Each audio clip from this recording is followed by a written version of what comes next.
تبارك الذي نزل الفرقان على عبده ليكون للعالمين نذيرا. الحمد لله نحمده ونستعينه ونستغفره ونؤمن به ونتوكل عليه ونعوذ بالله من شرور أنفسنا ومن سيئات أعمالنا ونعوذ بالله من شرور أنفسنا ومن سيئات أعمالنا من يهده الله فلا مضل له ومن يضلل فلا هادي له ونشهد أن سيدنا وسندنا وشفيعنا ومرشدنا ومولانا محمدا عبده ورسوله. أما بعد فأعوذ بالله من الشيطان الرجيم. بسم الله الرحمن الرحيم. من المؤمنين رجال صدقوا ما عاهدوا الله عليه فمنهم من قضى نحبه ومنهم من ينتظر وما بدلوا تبديلا. وقال النبي صلى الله تعالى عليه وسلم من لم يغزو ولم يحدث به نفسه مات على شعبة من النفاق أو كما قال حبيبنا صلى الله تعالى عليه وسلم. صدق الله العظيم وصدق رسوله النبي الأمي الكريم ونحن على ذلك لمن الشاهدين والشاكرين والحمد لله رب العالمين. درود شریف پر اللهم صل على محمد وعلى آل محمد كما صليت على إبراهيم وعلى آل إبراهيم إنك حميد مجيد. بزرگان محترم، علماء کرام، سربراہان اقوام، نوجوانان اسلام، آج 26 جنوری ہے. آج ہم جسمانی طور پہ، کاروباری طور پہ جو آزادی سیلیبریٹ کر رہے ہیں، منا رہے ہیں، یہ ہمیں کس طرح نصیب ہوئی؟ اگر اس تاریخ کو ہم بھلا دیں گے تو جس طرح سے آج کے عمر رسیدہ بزرگ، بڑی عمر کے لوگ، بڑے بوڑھے، دادا نانا، ان کے سامنے ان کی تاریخ، ان کی اولاد اور ان کے پوتوں نواسوں کے سامنے نہیں ہے، تو اس دادا نانا اور باپ کا ادب بھی ان کی آنکھوں میں نہیں، کیونکہ انہوں نے ان کی قربانیاں دیکھی نہیں. ایسے ہی آج یوم جمہوریہ، اگر اس کی تاریخ ہم نہیں جانتے، جیسا کہ میرا تجربہ اور مشاہدہ یہ آنکھیں یوں کہہ رہی ہے کہ آپ لوگ نہیں جانتے، اسی لیے کسی طرح کا احساس ہمارے اندر موجود نہیں. یہ اپنے مشاہدے کی بات کر رہا ہوں. خالق کائنات اللہ رب العالمین نے اور رحمت عالم جناب محمد رسول اللہ صلی اللہ علیہ وسلم نے کلام مجید میں اور اپنی نصیحتوں میں اس بات سے بار بار آگاہ کیا، بار بار چوکنا کیا، متنبہ کیا، سمجھایا، جگایا. کس بات سے؟ کہ یاد رکھنا. قرآن تو بار بار کہتا ہے، کئی انداز میں کہتا ہے، یاد رکھنا یہودی جو رسول اللہ کا نہیں ہوا، یہودی جو کلام اللہ کا نہیں ہوا، یہودی جو آسمانی کتابیں ملنے کے باوجود اللہ کا نہیں ہوا، وہ تیرا نہیں ہو سکتا. جو نصرانی، جو عیسائی انجیل کا نہیں ہوا، روح اللہ کا نہیں ہوا، رسول اللہ کا نہیں ہوا، اللہ کا نہیں ہوا وہ تیرا نہیں ہو سکتا، لیکن میری نگاہ یہ دیکھ رہی ہے کہ آج مسلمان اسی کا ہو رہا ہے۔ زبان سے مخالفت ہے لیکن عمل سارا کا سارا اس چیز کی گواہی دیتا ہے، علی اعلان یہ ثبوت دیتا ہے کہ زبان سے تو یہود اور نصرانی کی مخالفت کرتا ہے لیکن کام ویسے ہی کرتا ہے جس سے وہ خوش ہو جائیں، جس سے وہ راضی ہو جائیں۔ بال دیکھو، حال دیکھو، کپڑے دیکھو، شادی بیاہ دیکھو، مال دیکھو، سب کچھ ایسا ہی ہوگا۔ جانتے ہو آج 26 جنوری جو ہم آزادی محسوس کرتے ہیں نا، اس کی غلامی کی ابتدا 1602 کے اندر، 1602 جس دور میں جہانگیر شاہ ہندوستان پہ بادشاہت کر رہے تھے، پہلا وفد آیا 1608 میں آ کر بادشاہ وقت جہانگیر سے اجازت لی کہ ہمیں کچھ زمینیں دی جائیں، ہم یہاں کمپنیاں کھولیں گے۔ تھوڑا ایک غور کرنے کے لیے بات کہوں گا، آپ جاگتے بھی ہیں ماشاءاللہ اور جاگنے کا ثبوت بھی دیتے ہیں کہ میری بات کا الحمدللہ جواب بھی دیتے ہیں کہ اس وقت انہوں نے کمپنیوں کے لیے جگہ مانگی تھی، آج بھی جگہ مانگ رہے۔ ذرا اسے ملانا، 1608 میں شاہ جہانگیر سے جگہ مانگی، اس بادشاہ نے کئی جگہوں پر جگہیں دے دی، کئی ایکڑ زمینیں دے دی، کئی اراضی ان کے نام پہ کر دی۔ آج تو صرف کمپنی اس کے نام پہ ہوتی ہے، اس وقت تو جس صوبے میں زمین دی جاتی وہاں کے حکمراں کو یہ بھی کہہ دیا جاتا کہ یہ جس چیز کا حکم کرے وہ فیصلہ مانا جائے گا، اس میں آپ کو کوئی اختیار نہیں ہوگا۔ زمین کا مالک بھی بنا دیا جاتا اور مختار بھی بنا جاتا۔ حال کیا ہوا؟ انہوں نے اندر پیر پسارنا شروع کیے۔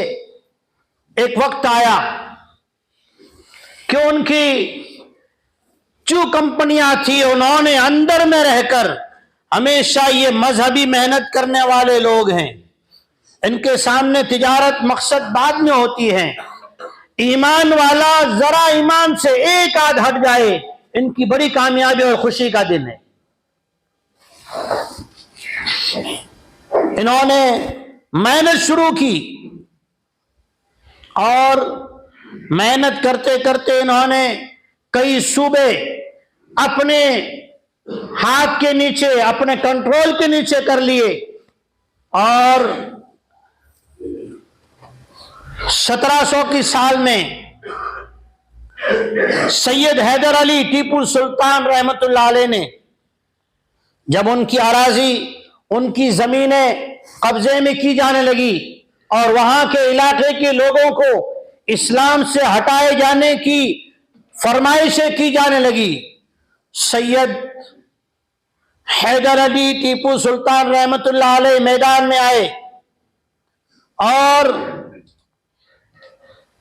ٹیپو سلطان رحمت اللہ علیہ کی فوج میں تھے تو مسلمان، لیکن اسی چیز نے ٹیپو سلطان رحمت اللہ علیہ کون تھے؟ ایک تو آج کی اسکول کی یا تاریخ کی کتابوں میں، پستکوں میں، چتر لیکھاؤں میں ان کی ایک تصویر بنائی دکھتی ہے، اوپر پگڑی اور مونچھ اوپر چڑھی ہوئی اور چہرہ صاف نظر آتا ہے، یہ حقیقت نہیں ہے۔ سید حسین احمد مدنی رحمت اللہ علیہ لکھتے ہیں کہ ٹیپو سلطان رحمت اللہ علیہ تو وقت کے قطب تھے۔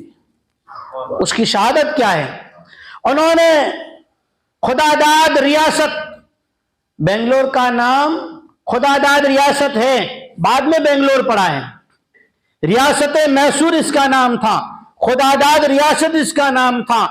مسجد بنوائی، مسجد بنوانے کے بعد جب افتتاح تھا، افتتاح میں ٹیپو سلطان رحمت اللہ علیہ نے اعلان کیا پہلی نماز مصلی پہ آ کر وہ پڑھائے جو صاحب ترتیب ہو۔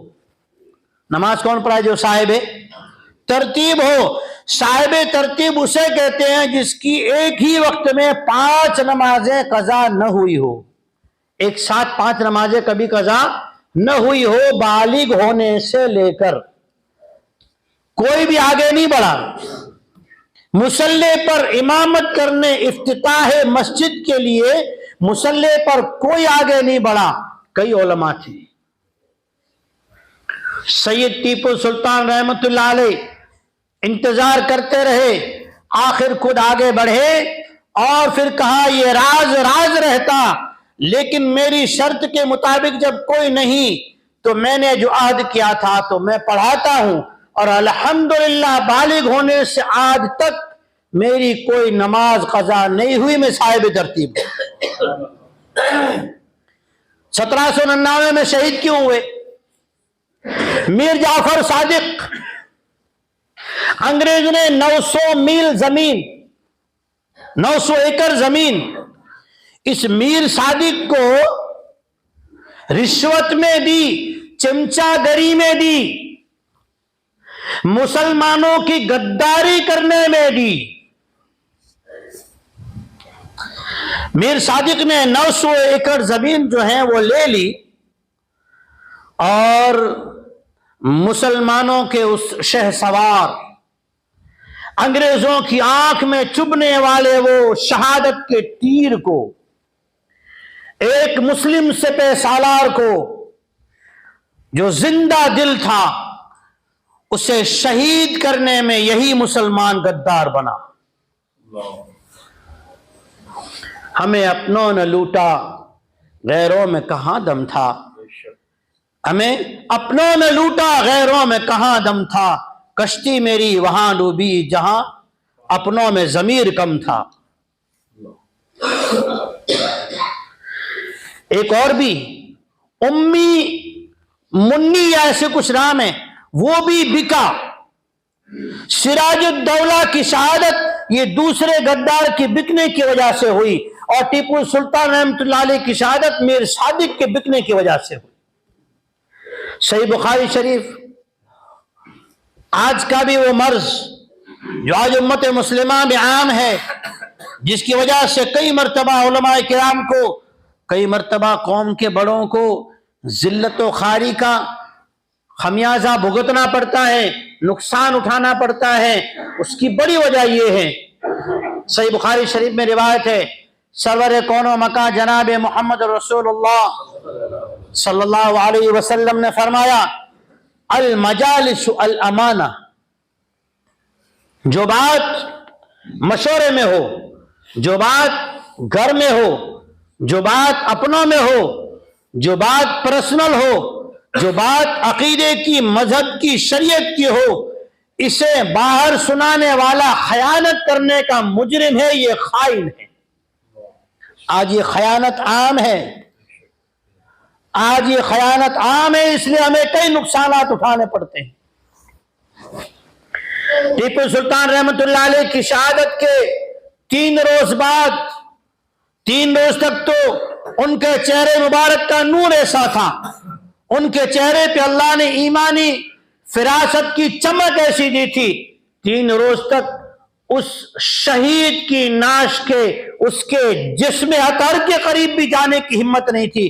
3 روز کے بعد انگریز گیا اور جھنڈا گاڑ کر اعلان کیا تھا کہ اب ہندوستان ہمارا ہے. پتا تھا جو موجود ہے ان میں ہماری رشوت کا خون جا چکا ہے، یہ حرام کا لقمہ کھا چکے ہیں، یہ ہماری رشوت لے چکے ہیں، ان کی پیٹ اور جیب ہم نے بھر دی ہے، اب یہ ہمارے غلام ہیں. لیکن بس اتنے پر نہیں ہوتا. اللہ جل شانہ مرد مجاہد کو کہیں نہ کہیں غیرت دلائی دیتا ہے. یہ مسلمان کی صفت ہے. 1702 میں جن کی پیدائش ہوئی دہلی کے اندر، دہلی میں کئی سو مدارس تھے، 1702 میں ایک مرد مجاہد کی پیدائش ہوئی. ہندوستان، پاکستان، بنگلہ دیش، بر صغیر کے جتنے علماء کرام ہیں اور ہوں گے، محدثین ہیں اور ہونے والے ہوں گے، تمام کی سندیں جس شخصیت سے ملتی ہیں شاہ ولی اللہ محدث دہلوی رحمۃ اللہ علیہ کی پیدائش ہوتی ہے۔ 1702 کے اندر پیدائش ہوئی اور آپ نے علم و حدیث سیکھنا شروع کیا اور ہندوستان سے ہجرت کر کے مدینہ منورہ آ گئے اور شیخ ابو طاہر مدنی رحمۃ اللہ علیہ سے درس حدیث سیکھا اور 1740 میں آ کر پھر سے ہندوستان میں درس شروع کیا اور لوگوں کا ذہن بنانا شروع کیا کہ آزادی کیا چیز ہوتی ہے، اللہ کی وحدانیت کیا ہے، ملک کی آزادی اور ملک میں اپنے آپ کو اپنے حقوق کے ساتھ جلانا اور زندہ رکھنا کس غیرت کا نام ہے۔ شاہ ولی اللہ محدث دہلوی رحمۃ اللہ علیہ نے دہلی کے اندر درس حدیث شروع کیا۔ یہ درس حدیث ہندوستان میں پہلا درس حدیث ہے۔ شاہ ولی اللہ محدث دہلوی رحمۃ اللہ علیہ کے گھر فرزند پیدا ہوتے ہیں جن کا نام ہے شاہ عبد العزیز دہلوی رحمۃ اللہ علیہ۔ 1772 میں مختصر وقت ہے، مختصر چند اقتباسات، بڑی بڑی باتیں بتا رہا ہوں۔ 1772 میں جب شاہ ولی اللہ محدث دہلوی رحمۃ اللہ علیہ کا انتقال ہوتا ہے اور جن کی پیدائش سن 1739 میں ہوئی، شاہ عبد العزیز محدث دہلوی رحمۃ اللہ علیہ مسند حدیث پر بیٹھتے ہیں، شیخ الحدیث کا مسند سنبھالتے ہیں اور ان کے ساتھ شاہ ولی اللہ دہلوی رحمۃ اللہ علیہ کے 4 صاحبزادے ہیں، شاہ عبد العزیز، شاہ رفیع الدین، شاہ عبد القادر، شاہ عبد الغنی۔ شاہ عبد العزیز محدث دہلوی رحمۃ اللہ علیہ نے جب دیکھا ٹیپو سلطان رحمۃ اللہ علیہ شہید ہو گئے اور انگریز وہاں سے اپنی فوجیں لے کر دہلی میں آیا اور یہاں آنے کے بعد وقت کے بادشاہ شاہ ظفر کو قید کیا۔ شاہ ظفر کو قید کر کے پہلے تو یہی جیل میں رکھا اور رات میں ان کو جیل میں رکھنے کے بعد ان کے صاحبزادوں کے سر قلم کیے گئے اور صبح ریشمی کپڑے کے اندر شاہ ظفر کے بیٹوں کے سروں کو، ان شہیدوں کے ان سروں کو خنچے میں رکھ کر، تھان میں رکھ کر، تش میں رکھ کر جب پیش کیا گیا، شاہ ظفر نے کپڑا اٹھایا اور آنسو نہیں بہائے، نوحہ نہیں کیا، چھاتیاں نہیں پیٹی، بلکہ یوں کہا کہ مغلوں کے اور اسلامی شاہوں کے فرزندان اسی طرح سرخ جوڑوں میں اپنے باپوں کے سامنے آیا کرتے ہیں۔ روئے نہیں، لیکن شاہ عبد العزیز دہلوی رحمۃ اللہ علیہ نے جب دیکھا کہ انگریز نے دہلی میں آ کر اعلان کیا، خلق، مخلوق، مخلوط نہیں، مخلوط کے معنی ملاوٹ، ملے ہوئے قوم، ہم مخلوط ہو گئے، آج شکل کسی اور جیسی، کپڑے کسی اور جیسے، شادی بیاہ میں کچھ ہمیں اور محسوس ہو، سلام کریں تو شک میں مبتلا ہوں، کریں یا نہ کریں، ہم مخلوط ہو چکے ہیں۔ مخلوق ہونا چاہیے خالق کی، ہم مخلوط ہو گئے، مل گئے، شکلیں، صورتیں، شباہتیں بدل ڈالی، ہم اپنی شناخت کھو بیٹھے ہیں۔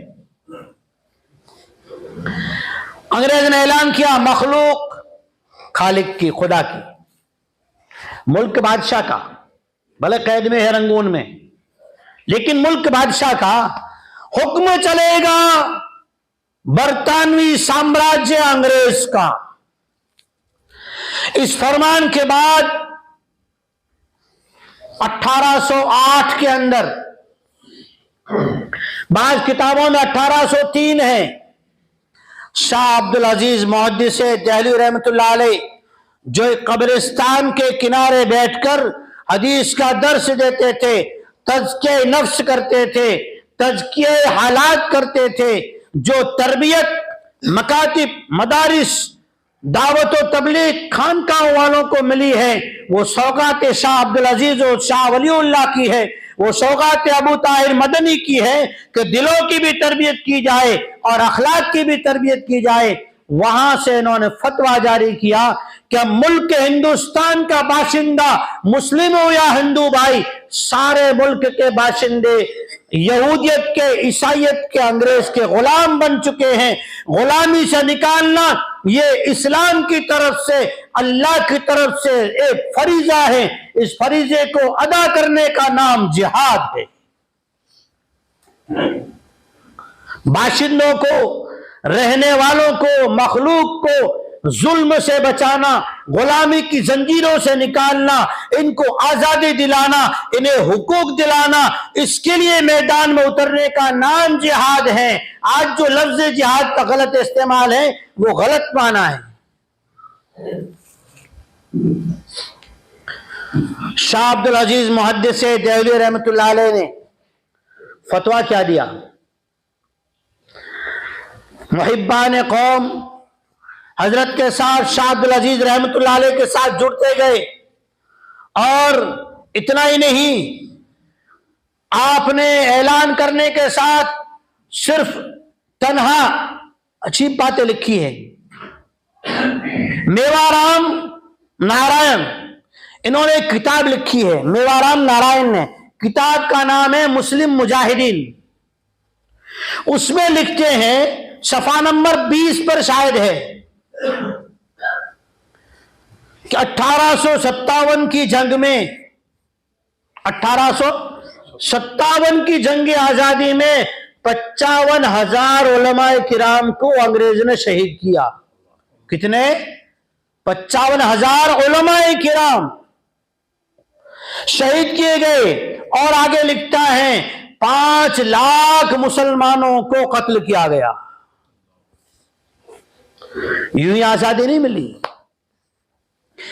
جس دارالعلوم دیوبند کے علماء نے، شاید پہلے میں ایک مرتبہ سنا چکا ہوں کہ 1866 یا 67 میں دارالعلوم کی جو بنیاد رکھی گئی کہ ہندوستان کو انگریزوں کی غلامی سے، جس نے کمپنیوں کے لیے زمینیں خریدی، زمینیں خریدنا مقصد نہیں تھا، اپنا کاروبار کرنا مقصد نہیں تھا، مقصد تھا پورے بر صغیر کو اپنی غلامی کا شکار بنایا جائے۔ کمپنیاں لگانا مقصد نہیں ہے، مقصد ہے کہ آگے چل کر اس ملک کو پھر سے غلامی کا پھندا اس کے گلے میں ڈالا جائے۔ وہ علامہ اقبال نے رونا رویا تھا، وہ آج ہمارے اوپر صادق آ رہا ہے، ہم پر بھی، ہمارے برادران وطن ہندو بھائیوں پر بھی یہ فرمان علامہ اقبال کا صادق آتا ہے، وائر ناکامی متائے کارواں جاتا رہا، وائر ناکامی متائے کارواں جاتا رہا، کارواں کے دلوں سے احساس لٹنا بھی جاتا رہا۔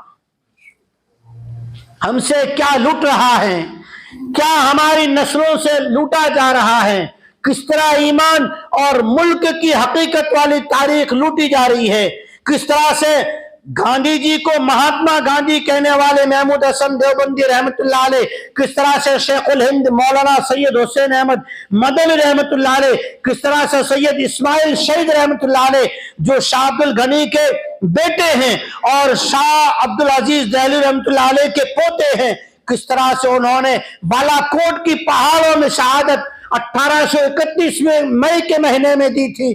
یہ ساری شہادتیں کیوں ہوئی تھی؟ آج ہم غلامی کے اندر رہ کر نہ خود تاریخ جانتے ہیں نہ اولادوں کو بتاتے ہیں۔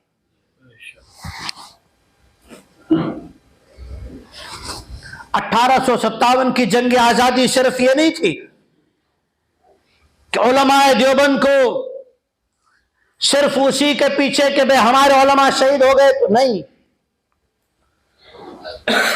اس کے بعد ملک کے ہندو بھائیوں کو ساتھ لیا گیا۔ جب شاہ محمود حسن شیخ الہند رحمت اللہ علیہ ممبئی میں جمع ہوئے اور مہاتما گاندھی بیرسٹر بن کر آئے تھے، تو انہیں مہاتما کا لقب دینے والے اور ہندوؤں کا پورے ملک کا دورہ کر کے بتانے والے کہ آپ کے لیڈر ہے، یہ ہمارے ساتھ ہے، آپ لوگ بھی ہمارے ساتھ آ کر ملک ہندوستان کو انگریزوں سے آزاد کرانے میں ساتھ دو۔ اس وقت جو خرچہ ہوا تھا وہ بھی مسلمانوں نے، جمعیت علماء نے مل کر فنڈ کر کے دورہ کروایا تھا۔ یہ ملک 1947 میں یوں آزاد نہیں ہوا، قربانیاں لگی ہے عزیزو۔ یہ تو چند اقتباسات ہے، وقت بھی بہت کم تھا، چند باتیں بتائی میں نے، لیکن ان باتوں کو سمجھنے کے لیے تو سب سے پہلی چیز جس نے شاہ عبدالعزیز رحمۃ اللہ علیہ کو، شاہ ولی اللہ رحمۃ اللہ علیہ کو کھڑا کیا تھا، وہ غیرت ایمانی تھی، اور وہ پیدا کس سے ہوگی؟ وہ کلام اللہ کے پڑھنے سے۔ جیسا کہ شاہ محمود حسن دیوبندی رحمۃ اللہ علیہ نے مالٹا کی جیل سے 3 سال کے بعد، جب قید 3.5 سال کی قید کاٹنے کے بعد آئے تھے، پہلی مجلس میں کہا تھا کہ مسلمان اور ہمارا ملک کا ہندو بھائی غلامی کا شکار اس لیے ہوا ہے کہ اس نے اللہ کے کلام کو سمجھا نہیں ہے۔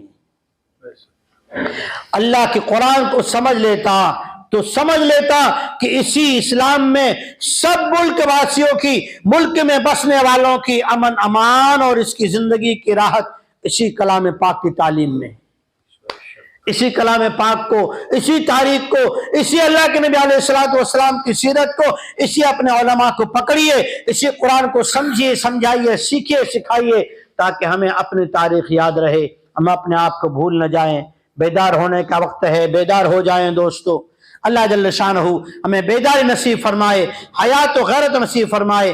اور اس کے ساتھ ایک بات دل میں آئی، اعلان کر دوں، ہمارے یہاں مسجد خضرا میں کلام مجید کی تفسیر پیر کے روز ہوتی ہے، سوموار کو عشاء کی نماز کے بعد، پیر کے دن عشاء کی نماز کے بعد ہوتی ہے، مختصر ہوتی ہے، 20-22 منٹ آپ اس میں آئیں، قرآن کو سمجھیں، خود سیکھیں، اوروں کو لائیں۔